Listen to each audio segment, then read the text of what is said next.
All the while, you all are allowing delinquent employees to sit on their sofas at home instead of actually getting to work and doing their jobs. This is absolutely unacceptable. Mr. McNeely, are you aware that in April of 2023, OMB issued guidance that called for increased, quote, meaningful in-person work? I am. So why has the Social Security Administration failed to provide any timeline for employees to return to the office? Thank you for the question. So from a timeline perspective, our political leadership was back in the office in December of 2021. I think it's also important to note that in April of 2022, 75% of our workforce, our frontline workforce, which takes care of hearings, takes care of the field offices, they were also in on April of 2022. And right now, we are in the process of increasing headquarters and support staff in our headquarters offices. So your response to the committee on September 14th failed to provide a response on how the agency plans to return to in-person work. And in fact, the only substantive answer was regarding the Social Security Administration's plans to adjust its real estate footprint. So I think it's very important if you're going to have a call for increased meaningful in-person work, then we need to understand that timeline and actually be able to fulfill it. So the Social Security Administration made an agreement that allows probationary employees with minor disciplinary actions and trainees to telework. Hold on, I'm not done. Like that's just, think about that. Employees who are on probation, who have minor disciplinary actions and trainees, they're allowed to telework. So wouldn't it make more sense for these workers under probation or who have had these disciplinary actions or trainees to work in the office to ensure improvement or to monitor their behavior? So there is the authority to grant telework in those particular cases. What I would tell you is what we learned coming out of the pandemic is that our front office workers, specifically the trainees that you're talking about, they did not feel connected to the mission, and they did not feel connected to the teams that they were working with. So it took a pandemic to realize that you can't train someone from home, that they need to be in person and connected to the team to actually learn how to do their job?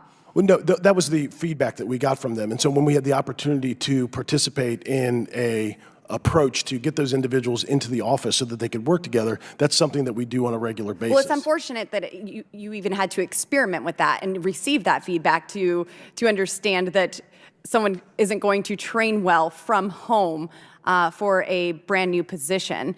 Anyway, getting back to the Social Security Administration, do you know how many applications are currently on backlog? What types of applications are you referring to? So all sorts of applications that you have here in the administration. For instance, at the beginning of this year, the Social Security Administration reported that there were approximately 700,000 applications in the backlog.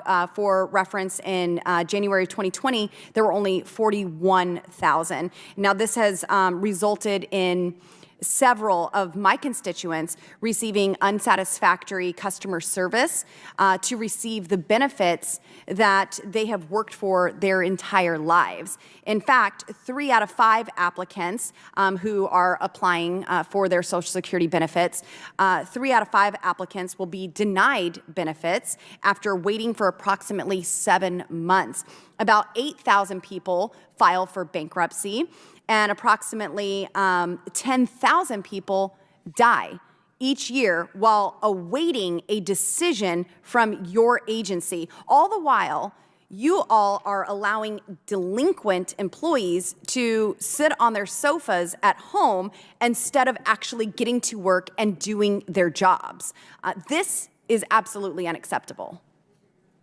So our employees are working whether they are in the office or at home, and they are. Are you monitoring the work that they are doing from home on a regular basis? Yes, we are. Every employee, do you have the numbers of the hours that are submitted? Are you counting how many times they're logging into their computers and responding to casework? So our employees are subject to the same performance management processes and oversight they are whether they're teleworking or working in an office. And we have systems in place that our managers use to schedule, assign, and track workloads.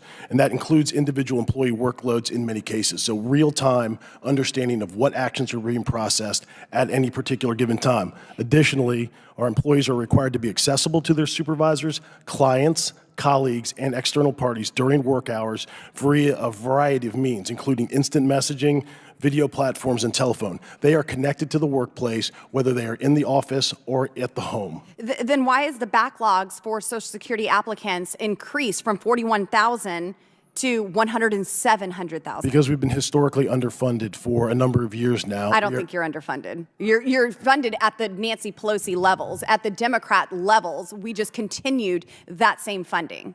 So I would say at pandemic level spending. So I would say we'd have an increase of over 8 million beneficiaries over the last 10 years. At the same time, we experienced our lowest work staffing levels at the end of FY22. That's a math problem. I mean, that is a problem. If you have those workloads, increasing, and you don't have the staff to take care of those workloads, you're going to have the backlogs that you're talking about. Well, I would love to hear more reports of your staff actually working in person and increase the meaningful in-person work that is done in your offices.